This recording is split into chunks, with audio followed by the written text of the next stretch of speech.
ছোটোবেলা থেকে একটা মেয়ের বিয়ে নিয়ে কত স্বপ্ন থাকে। আমারও স্বপ্ন ছিল আমার বিয়ের কিছু প্রোগ্রাম আমি নিজে হাতে সব আয়োজন করব। দেন হচ্ছে ব্রাইডাল শাওয়ারের আয়োজনটা আমি নিজে হাতেই করলাম। সো হ্যালো এভরিওয়ান, কী অবস্থা সবার? আপনারা তো প্রথম পার্ট অলরেডি দেখেই নিয়েছেন ব্রাইডাল শাওয়ারে কীভাবে ডেকোরেশন করলাম, দেন সব কিছু। দ্বিতীয় পার্ট শুরু করছি। দ্বিতীয় পার্টে আমি হচ্ছে কেক কাট করলাম। আমার উড বি হাজব্যান্ড ছিল তখনও, ও আমার জন্য হচ্ছে এই ফ্লাওয়ারটা নিয়ে এসেছিল। দেন আমি কেক অর্ডার করে রেখেছিলাম। কেক অর্ডার করার পর ও এসে প্রায় অনেক 10টা 10:30টার দিকে ও এসেছে। আমি ওয়েট করে বসেছিলাম ও আসবে, যদিও ব্রাইডাল শাওয়ারে ছেলেরা না থাকলেও হয়, কিন্তু আমি চেয়েছিলাম আমার প্রতিটা প্রোগ্রামে কম বেশি ও থাকুক, স্মৃতি হয়ে থাকুক বিষয়গুলো। আর ও না থাকলে আমার কাছে প্রোগ্রামই মনে হয় না। দেন ও চলে এসেছে, মাশাল্লাহ। সবাই মাশাল্লাহ বলবেন। অনেক বেশি নজর লাগে যে কোনো সম্পর্কে, আমি হাড়ে হাড়ে টের পাচ্ছি নজর যে কী খারাপ একটা জিনিস। আমাদের বিয়ের পর থেকে আমরা দুজন খুব খুব খুব করে টের পাচ্ছি। ভাই আপনারা এত নজর দেওয়ার কি আছে ভাই? সব কিছু এক একজনের চিন্তাভাবনা ধ্যান ধারণা এক এক রকম। অনেকে যদিও বিশ্বাস করবেন না কথাটা, যাদের সাথে ঘটে শুধুমাত্র তারাই জানে। দেন হচ্ছে আমি সব স্টিকারগুলো নিয়ে ফটোশ্যুট করছিলাম। আমি অনেক কিছু কিনে রেখেছিলাম।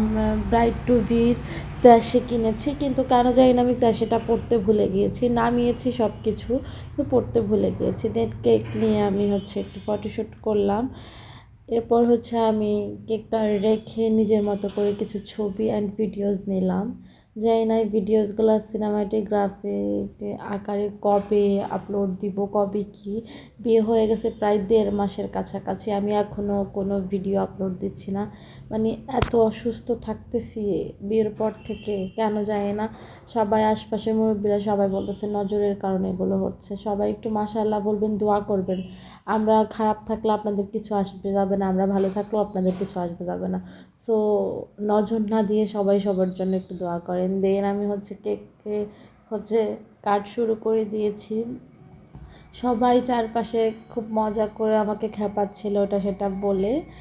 এই তো আমার এই সিম্পলের মধ্যে থিমটা কার কেমন লেগেছে সবাই অবশ্যই জানাবেন। আর আমি হচ্ছে ওকে নিয়ে যেই শর্টগুলো সেগুলো এখানে অ্যাড করছি না, শুধু প্রথম পার্টে দ্বিতীয় পার্টে আমার শর্টগুলোই রেখেছি। দেন আমি কেকটা কেটে কেকটা খাচ্ছিলাম। আর আমার বোনের ছেলে বোনের মেয়ে আমাকে বলতেছে খেপানোর জন্য, খালামণি হ্যাপি বার্থডে হ্যাপি বার্থডে। এই তো আমাদের ফ্যামিলির সবাই তো ক্যামেরার সামনে আসে না। দেন আমি চেষ্টা করি সবাইকে ক্যামেরার সামনে না আনার জন্য, যে কয়েকজন আসে তাদের নিয়ে হচ্ছে ভিডিওটা করি। দেন ও আমাকে হচ্ছে কেক খাওয়াচ্ছিল, ও খাওয়াইতে গিয়ে কত দুষ্টামি। আর বলতেছি ভাই অনেক রাত হয়েছে, কেক খাওয়াই তুমি বাসায় যাও। দেন হচ্ছে অবশেষে আমি অনেক ঝামেলার পরে ঝাপটার পরে কেকটা খেতে পেরেছি। এই যে দেখেন জোর করে খেয়ে নিয়েছি। তো আমার ব্রাইডাল শাওয়ারটা আমার অনেক কিছু অনেক চিন্তা ভাবনা ছিল, যদিও পরে খুব সিম্পলভাবে করেছি। পরে মনে হলো প্রত্যেকটা প্রোগ্রাম যেহেতু গায়ে হলুদ বিয়ে এগুলো যেহেতু কমিউনিটি সেন্টারে হবে, প্রত্যেকটা প্রোগ্রাম অত বেশি গর্জিয়াস করে দরকার নাই, বাসার মধ্যে সিম্পলভাবে করবো। আর এই প্রোগ্রামগুলো কাজিন ফ্রেন্ড এরা না থাকলে আসলে জমে না। যেহেতু হচ্ছে ঢাকাতে আমার সবগুলো প্রোগ্রাম হয়েছে, আমার সব কিছু মন পোড়া ভোলাতে সবাই যাওয়া সম্ভব হয়নি। দেন হচ্ছে আমি আমার মতো করে করেছি। তো 3 নাম্বার পার্টও আসবে। কার কাছে কেমন লেগেছে অবশ্যই জানাবেন, আমাদের জন্য অবশ্যই দোয়া করবেন। আল্লাহ হাফেজ।